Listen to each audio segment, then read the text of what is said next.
아무도 흔들 수 없는 나의 구원. 두 번째 말씀, 하나님은 누구신가? 라는 제목을 가지고 말씀을 나누겠습니다. 우리의 존재를 생각해 보면 항상 반복되는 일상, 세상의 사건, 사고에도 그 사고를 보게 되면 우리는 너무나도 무력한 존재인 것을 우리는 고백하게 됩니다. 매일매일 살아낸다는 것이 참으로 어렵고 힘든 마음을 줍니다. 그런 연약한 존재인 우리가 하나님을 아버지로 부를 수 있다는 것, 또 하나님 나라로 가는 소망을 가질 수 있다는 이 생각을 우리 하게 되면 우리 안에 연약한 존재이고 매일 똑같은 그런 삶을 반복하지만 새로운 소망, 하늘의 소망을 우리가 품을 수 있게 됩니다. 아마도 막연하게 하나님에 대한 믿음을 고백했던 나와 또 내가 만나고 싶고 듣고 싶고 또 간절히 하나님의 존재를 고백하는 그런 때 하나님과의 우리는 다소 차이가 있을 것입니다. 어렸을 때 저는 하나님은 막연하게 두려운 분이었어요. 언제나 하나님 말씀을 전하는 분들이 마지막에는 죄의 심판에 대해서 이야기를 합니다. 그래서 그런지 왠지 저는 죄인인 것 같은데 심판을 받을 것 같은 두려움에 항상 하나님은 두려운 존재라고만 생각했습니다.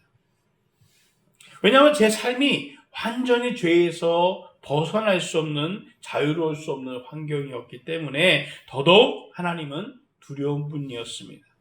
하지만 저는 목회를 하면서 하나님은 한없이 기다려주시고 또 저의 어리석음까지도 인정해 주시는 사랑과 은혜가 충만한 분임을 매일매일 고백하게 됩니다. 하나님을 안다는 것은 어쩌면 세상에서 가장 최고의 지혜가 바로 하나님을 아는 지식이에요. 우리가 하나님을 알면 알수록 우리는 더 인간다워집니다. 인간다워진다는 게 뭐냐면 우리의 민낯을 보게 되는 거예요. 우리가 하나님을 알면 알수록 우리는 너무나도 연약한 존재이고 부족한 존재라는 것을 하나님 앞에 있으면 알게 되는 거예요. 그런 대단한 하나님을 우리가 만족해 할 수 있겠는가? 하나님 앞에 흡족할 수 있는 그런 신앙생활을 할 수 있는가? 이런 궁금증이 우리 안에 생기게 됩니다. 다윗은 역대상 29장에서 모든 이스라엘 앞에서 이렇게 이야기합니다. 여호와여 주께 찬양을 드립니다. 주를 영원토록 찬양합니다. 여호와여 위대함과 능력과 영광과 승리와 위엄이 다 주의 것입니다. 하늘의 땅에 있는 모든 것이 다 주의 것입니다. 여호와여 나라도 주의 것이고 주는 높으셔서 모든 것을 다스리시며 세상의 모든 것의 머리가 되십니다. 부와 명예가 주께로부터 나옵니다. 주께서는 모든 것을 다스리시는 분입니다. 주의 손에는 힘과 능력이 있어 모든 사람을 누구든지 높이시고 힘을 주실 수가 있습니다. 다윗의 이 고백은 만물이 다 주께 속해 있다는 거예요. 다 주의 것이고 만물의 머리가 되시고 다 주로 말미암아 시작하고 또 주의 손에 모든 능력이 있음을 고백합니다. 어떻게 이렇게 고백할 수 있는가? 다윗의 인생을 조금만 들여다보면 우리는 그가 왜 이렇게 고백하고 있는지를 알 수 있는 거예요. 적박한 광야에서 쫓겨서 도망자의 삶을 살면서 매일 죽을 수밖에 없는 하루하루가 죽음 앞에 있는 이 다윗이 왕이 된 거예요. 그리고 모든 전쟁에서 승리하는 백전백승의 왕, 그 용사를 데리고 있는 다윗이 된 거예요. 자신의 인생을 보니까 하나님으로부터 시작해서 하나님으로부터 이 모든 것이 왔구나라는 고백을 드릴 수밖에 없는 것입니다. 자신의 존재가 하나님 앞에 연약한 존재임을 깨달을 때마다 더 하나님 앞에 간절히 부르짖었고 주님은 나의 주인이십니다. 나의 통치자십니다. 라고 고백할 때마다 하나님은 더 많은 축복과 은혜를 허락하셨다는 거예요. 그것을 경험하는 다윗은 하나님을 이렇게 찬양할 수 있는 것입니다. 우리가 성경에서 욥기서를 여러분들이 읽게 되면 도대체 이런 신앙을 가질 수가 있는가? 어떻게 그런 처절한 고통 가운데서 하나님을 찬양할 수 있는가? 욥기서 1장 20절에서 21절의 말씀을 보면 욥이 고통에 울부짖으면서도 하나님 앞에 주권을 인정하면서 믿음의 고백을 합니다. 자신의 큰 좌절과 고통이 다가왔는데 욥은 머리를 밀고 내가 못해서부터 벌거벗고 나왔는데 하나님, 모든 것이 하나님 것입니다. 주님이 가져가시니 하나님, 내가 주님을 찬양합니다. 아니, 지금 자신의 고통과 그 아픔 속에 있는데, 처절한 고통에 있는데 그 고통 속에서 하나님을 찬양할 수 있습니다. 대부분의 믿는 사람들도요, 잘 되고 축복 가운데 있을 때는 하나님을 찬양합니다. 하나님은 나의 주십니다. 하나님은 모든 만물의 큰 자가 되십니다. 이 모든 것이 다 주의 것입니다 고백하다가 병이 들고 자신의 안에 큰 문제가 생기고 죽음의 문제가 다가왔을 때는 사람들 어떻게 돼요? 믿음이 바닥으로 떨어지는 거예요. 욥처럼 이렇게 고백하기가 쉽지가 않습니다. 근데 사실은 욥이 고백하는 이것을 보면 진짜 하나님을 인정하고 있는 거예요. 아, 이 모든 것이 하나님으로부터 왔구나. 그러니 하나님이 가져가신들 내가 하나님을 찬양할 수밖에 없다. 욥은 그렇게 하나님을 인정하고 있기 때문에 이렇게 하나님을 고백할 수 있는 것입니다. 다윗은 왕이 되어서 모든 것을 가졌을 때 하나님을 인정했고 고백했습니다. 하지만 욥은 자신의 모든 것이 다 빼앗겼을 때 하나님을 인정하고 고백하고 있습니다. 우리가 물질을 적게 드릴 때는 뭐 이 정도 드리는 거지 하나님 감사합니다 드릴 수 있어요. 물질을 많이 드리든 록펠러 같은 사람은 처음에는 가난했다가 엄마가 유언을 남깁니다. 너는 절대 11조를 빼지 마라. 무엇을 하든지. 구두 닦기 시절부터 11조를 항상 떼어놨어요. 이것은 하나님의 것이니까. 하나님 분명 나를 축복해 주실 거야. 이런 믿음을 갖고 있었어요. 그래서 하나님 앞에 정말 큰 축복을 받아서 지금 자기가 죽었지만 재단이 있어서 그 재단이 미국 경제를 흔들고 있습니다. 이 록펠러가 살아있을 때 11조가 계산이 안 되는 거예요. 그래서 직원을 둬서 11조를 계산할 만큼 그런 많은 큰 축복을 누렸습니다.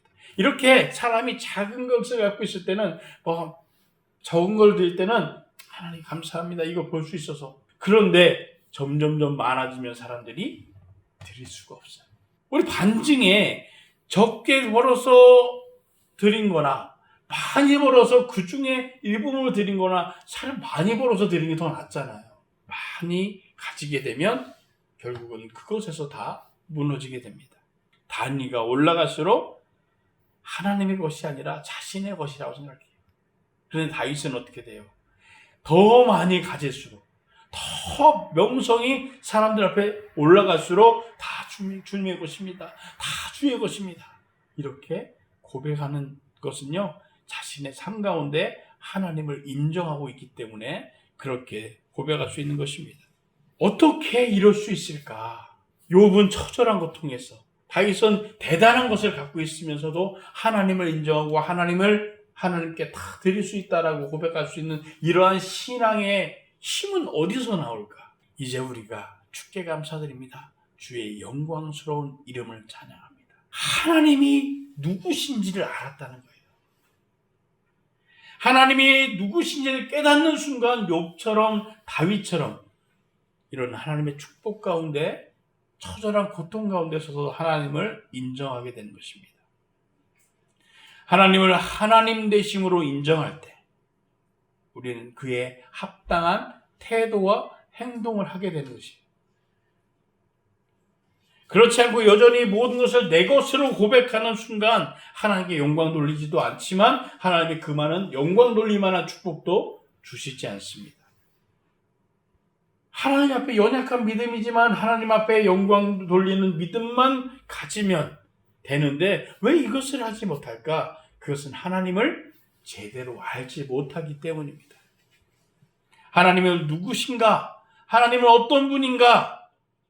이것을 아는 순간 우리의 태도와 행동은 완전히 변화가 일어나는 것입니다. 하나님을 대하는 태도가 태도를 결정하는 것은 무엇입니까? 그것은요, 주님께 감사하고 영화로운 이름을 찬양하게 되는 거예요. 바로 예배가 되는 것입니다. 영광과 태도를 취하는 의미가 바로 예배인 것입니다.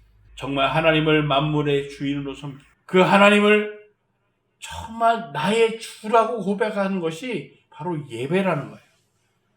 그래서 우리는 예배를 드림을 통해서 하나님 되심을, 우리가 믿음을 증명할 수가 있는 것입니다. 주의 거룩한 이름을 위해 성전을 지어드리려고 준비한 이 모든 풍족한 것은 다 주의 손에서 온 것입니다. 다 주의 것입니다. 다윗이 모은 게 별로 없어요. 다 하나님이 모으게 하셨어요.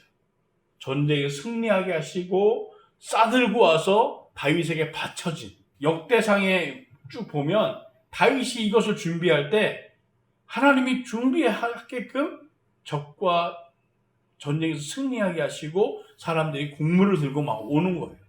막 다 바쳐지는 거예요. 그래서 다윗은 믿음의 고백으로 하나님의 것입니다, 주의 손으로부터 왔습니다라고 고백하고 있는 것입니다. 마음을 살피고 정직함을 기뻐하는 줄 아십니다. 이 모든 것은 제가 정직한 마음으로 즐겁게 드리는 것입니다. 이제 여기 있는 주의 백성들이 즐겁게 주께 드리는 모습을 보니 매우 기쁩니다. 17절에 다윗이 고백하는 이 모습이 어떤 모습이냐면 바로 예배하는 모습이에요.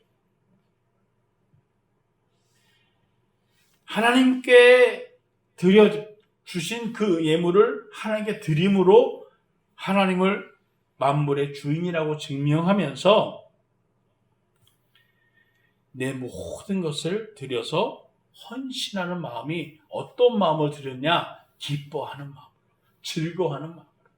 예배는요, 즐거워하는 마음과 기쁜 마음으로 드리는 거예요.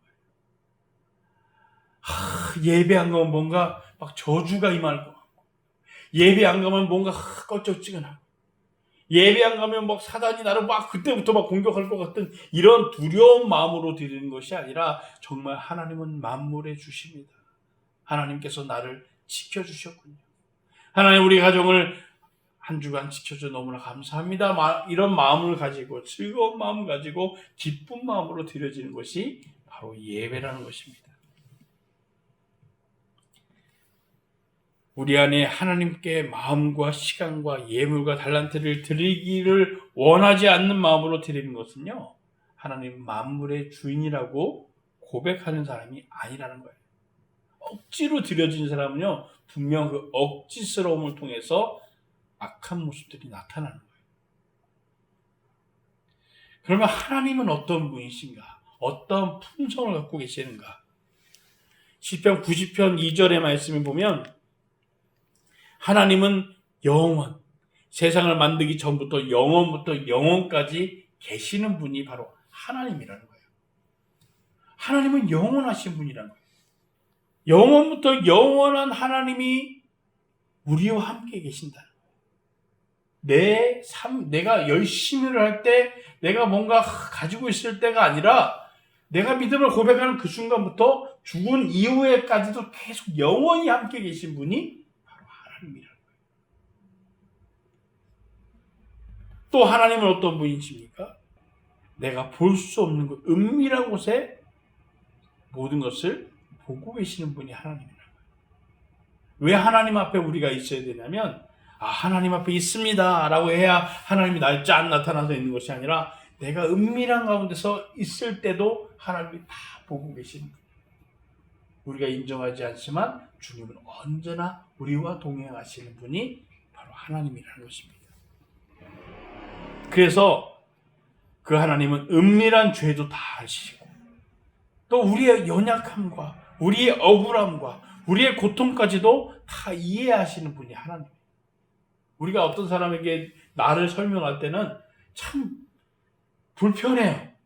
그런데 그 사람이 많이 친해지면 내가 말하지 않아도 내 모든 것을 다 어느 정도 알면 어떻게 돼요? 불편하지 않습니다. 왜? 내 은밀한 부분, 내가 사람들이 이야기하지 못하는 부분까지 알기 때문에. 그래서 그 사람한테는 우리가 어떻게 돼요? 마음을 터놓고 이야기하잖아요. 편하잖아, 마음을 얘기하는 게. 그래서 부모님과 자식들은 어렸을 때부터 다 알기 때문에 못할 말이 별로 없어요. 근데 하나님은 우리의 그분까지도 다 아시는 분이라는 거예요. 그래서 우리는 그 하나님 앞에 내 가장 숨겨놓은 이 죄악까지도, 내 연약함까지도 하나님께 드러내서 기도할 수가 있는 것입니다. 예레미야서 7장 32장 27절의 말씀에 보면, 10절의 말씀에 보면, 우리는 그래서 하나님께 어려워서 나가지 못할 마음이 없다는 거예요. 주님은 내 모든 것을 다 알고 계시는데 굳이 숨겨놓고 하나님 이거 못 얘기하겠습니다. 이 연약한 걸 어떻게 드러내지 못합니까? 하나님 이걸 어떻게 드러낼까요? 내 수치인데. 그런데 주님 앞에서 기도하면서 다 드러낼 수가 있다는 거예요. 하나님은 나의 은밀한 부분까지 다 알고 계시기 때문에. 또한 그 하나님은 언제나 한결같은 분이십니다. 한결같이 전능하시다는 거예요. 하나님은 전능하시다라고 고백하는 그 고백을 시작하는 순간에 우리의 모든 문제가 주님은 해결할 수 있다고 힘과 보호하심으로 영원까지 나를 지키시는 분이라고 우리는 고백할 수가 있게 됩니다.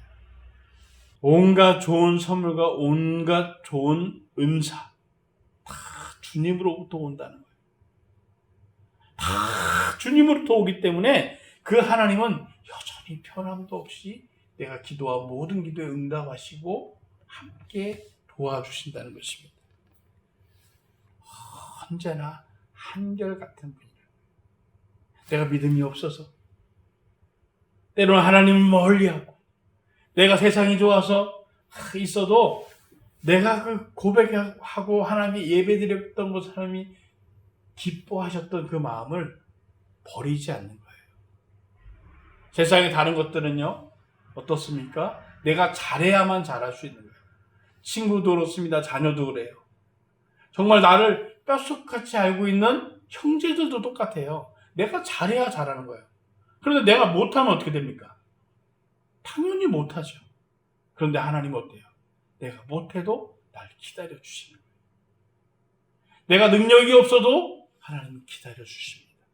한결같이 약속한 것은 반드시 주시는 사랑의 하나님이라는 것입니다. 우리의 마음에 가책을 받는 일이 있다 할지라도 우리가 확신을 가져야 할 것은 하나님은 우리의 마음보다 크시고 모든 것을 아시기 때문에 반드시 우리의 필요한 것들, 기도한 것들을, 응답 주신 것들을 채워주신다는 거예요.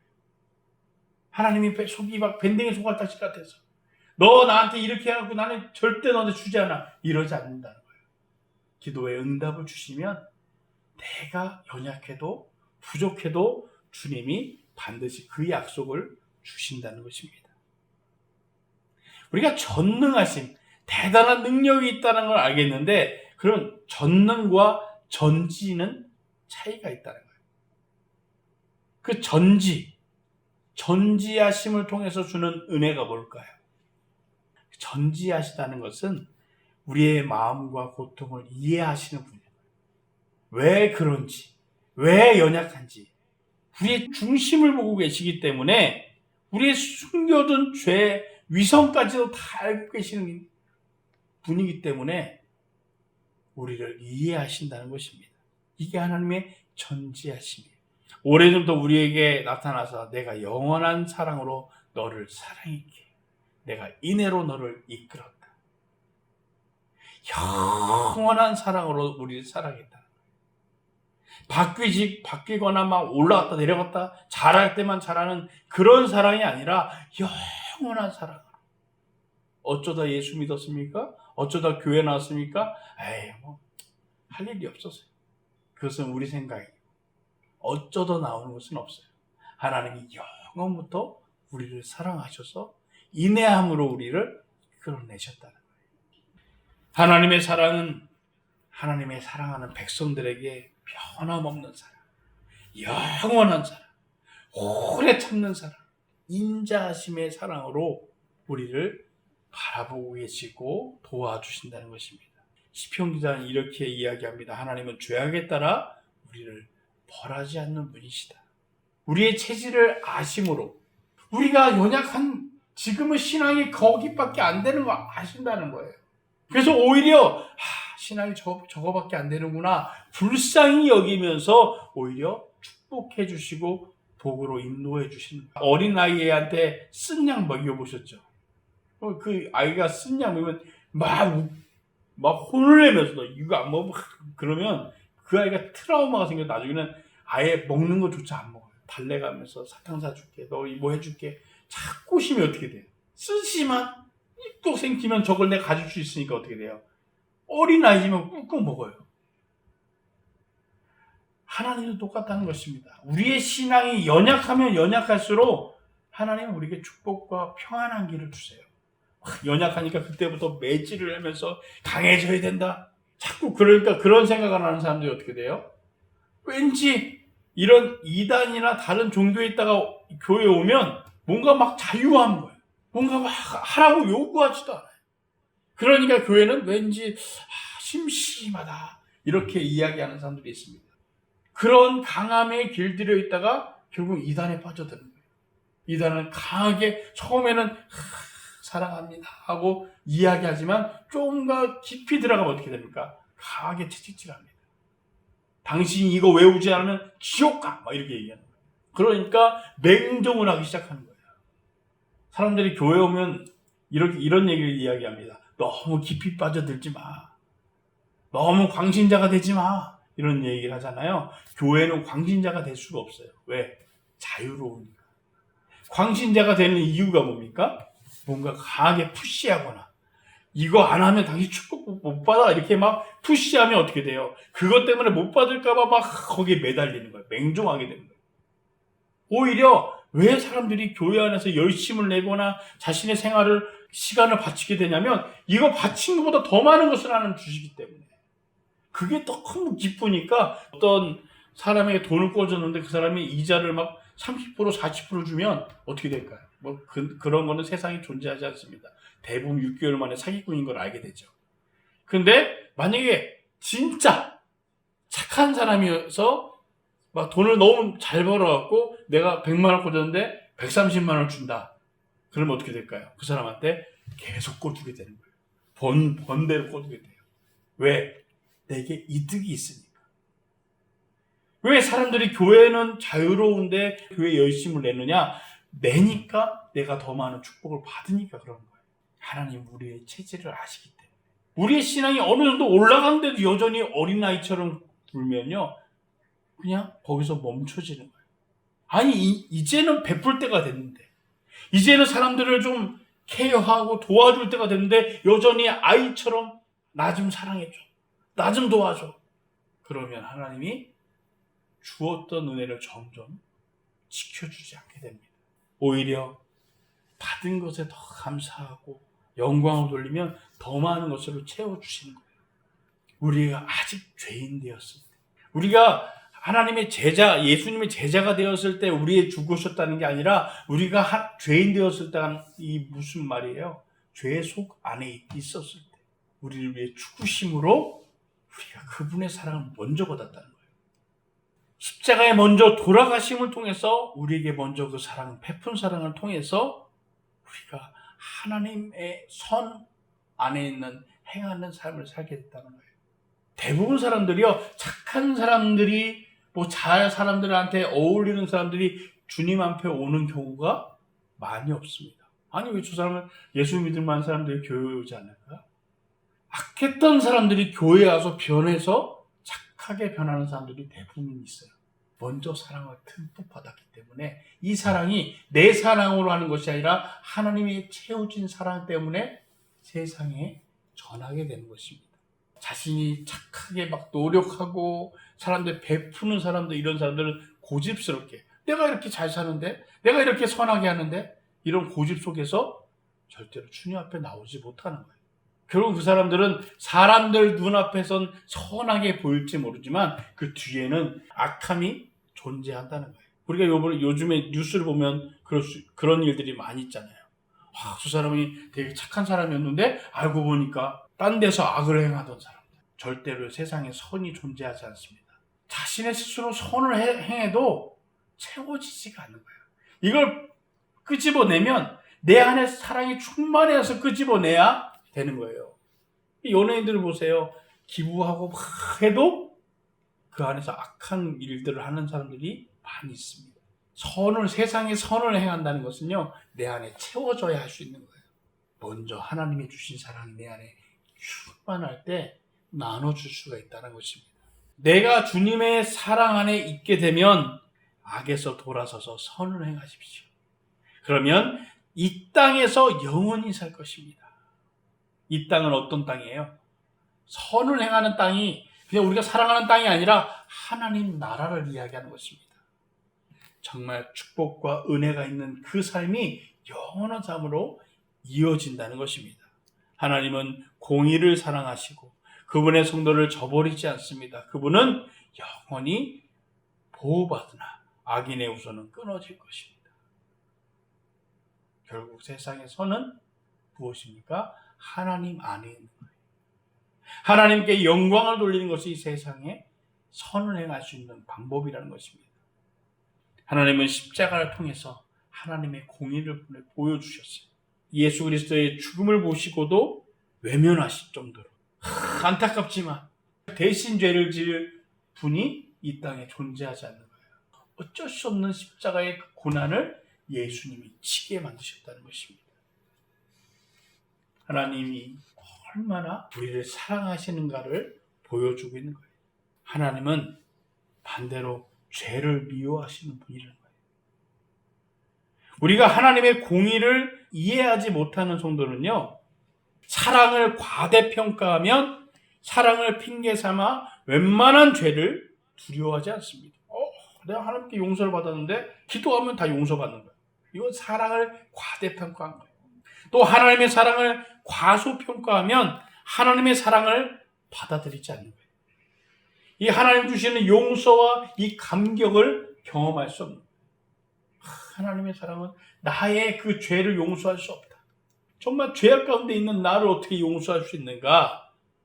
그럼 하나님의 용서의 감격을 경험할 수 없습니다. 하나님의 공의를 과대평가하면 하나님을 두려워 나머지 율법주의 신앙이 되는 거예요. 이러면 하나님이 나한테 죄를 병원에 가면 믿음이 없는 거예요. 약을 먹으면 그럼 이 율법주의자가 되는 거예요. 이게 뭐야? 하나님의 공의를 과대평가하면. 반대로 하나님의 공의를 과소평가하면 죄를 범해도 두려워하지 않습니다. 믿는 사람이 어떻게 하나님을 두려워하지 않을 수가 있어요? 믿는 사람이 뻔뻔하게 어떻게 죄를 지을 수가 있어요? 영화 밀양에서 보면 그 밀양의 여인이 자신의 아들을 죽인 살인범이 감옥에 들어가서 있어요. 근데 막 예수를 믿고 나서 이 밀양의 그 주인공이 처절한 가운데 하나님께 회개를 한 다음에 하나님, 저 죄인을 내가 용서하겠습니다. 용서할 수 없지만 주님이 나를 사랑하셨다 그 사랑 때문에 억지로 용서하러 갔는데 감옥에 있는 그 죄인이 뭐라고 얘기합니까? 나는 하나님께 용서받았습니다. 나는 자유로웠는데 거기에 믿지 않는 사람이 욕을 하고 그 다음에 그 주인공이 완전 역전되잖아요. 그러면서 막 하나님을 조롱해. 내가 이래서 하나님 나를 벌하지 않게. 나 좀 하나님 심판해보라. 이렇게 이야기하지 않습니까? 이게 뭐예요? 하나님의 공의를 과소평가한 거예요. 하나님은요, 하나님의 자녀들일수록 죄에 대해서 더 미워하시는 거예요. 뻔뻔하게 자신의 죄를 믿는다는, 기도했다는 이유 가지고 죄를 짓는 것을 하나님은 가만히 내버려 두지 않습니다. 우리는 하나님을 공의로운 하나님이라는 것을 알아야 돼요. 그럼 우리가 하나님에 대해서 마땅히 가져야 할 태도가 무엇입니까? 그것은요, 모세가 설교하던 그 말씀을 통해서 우리는 알 수가 있습니다. 지금 너희 하나님 여호와께서 너희에게 요구하는 것이 무엇이냐? 오직 너희는 하나님을 경외하고 그분의 모든 길로 걸어가며 그분을 사랑하고 너희 하나님 여호와를 온 마음과 온 영혼으로 섬기며 내가 오늘 너에게 잘 되라고 주는 여호와의 명령과 규례를 지키는 것이 아니냐. 모세가 이렇게 설교했습니다. 하나님의 경외와 사랑은 사실은 무엇에 속하는 거예요? 태도에 속한 거예요. 하나님을 사랑한다, 경외한다. 이것은 우리의 신앙의 태도를 보여주는 것이고, 섬기고 순종하는 것은 뭐예요? 행동을 이해하는 거예요. 그러면 내가 하나님을 경외하고 사랑하는 태도와 마음가짐을 가졌다면 행함으로 나타나야 되는 거예요. 무엇으로? 섬김과 순종으로 나타나야 된다. 하나님을 경외하고 대단한 하나님이 만물의 주관자라고 고백할 수 있는 이 경외심은 어디에서 옵니까? 바로 하나님의 공의로우심을 알 때. 하나님은 세상의 절대 선지시구나. 이것을 깨닫게 될 때 우리는 알게 되고, 하나님의 사랑을 알게 되면 자연스럽게 갖게 되는 마음입니다. 우리가 하나님을 사랑하면 사랑할수록 우리 안에 무엇이 나타나냐면 사랑이 넘칩니다. 사랑이 넘치니까 복음을 전하지. 사랑이 넘치니까 예수 믿지 않는 사람들 때로는 불편하게도 그들에게 예수를 전하지. 어떻게 전하겠어요?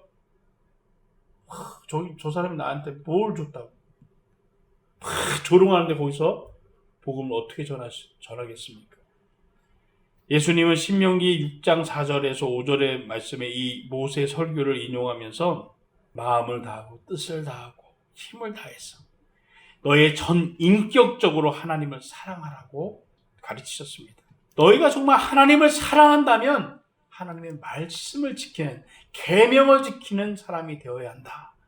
이렇게 전합니다. 누구든지 내 계명을 가지고 지키는 사람은 나를 사랑하는 사람이다. 나를 사랑하는 사람은 내 아버지의 사랑을 받을 것이고 또한 그 사람을 사랑하고 그 사람에게 나를 나타낼 것이다. 하나님을 사랑한다면 말씀을 지켜야 된다는 거예요. 말씀을 지키는 사람만이 하나님의 공의하심과 하나님의 사랑하심, 그것이 너의 삶 가운데 나타난다. 이렇게 전하고 있습니다. 우리가 하나님의 말씀을 지키기 위해 필요한 것이 뭐예요? 어떻게 하나님의 말씀 뭔가 찾아보는 것이 아니라 내 안에 사랑이 넘치면 하나님의 말씀을 보면서 하나님 이것을 원하시겠구나. 하나님의 가장 사랑하는 것이 무엇이고, 이 성경 안에서 하나님을 정말 사랑하는 사람의 고백, 찬양, 그들의 삶, 이거 성경에서 보게 되는 거예요. 이렇게 사는 것을 하나님이 원하시는구나. 사랑이 내 안에 넘치면 하나님을 사랑하는 행동이 우리 안에 나타나게 되는 것입니다. 저절로 사랑이 있으면 따라가게 되는 거예요. 그 말씀 지키지 않으면 행동에 문제가 생기는 것입니다. 하나님을 섬기려고 하는데, 합당한 예배를 드리라는데 드릴 수가 없어요.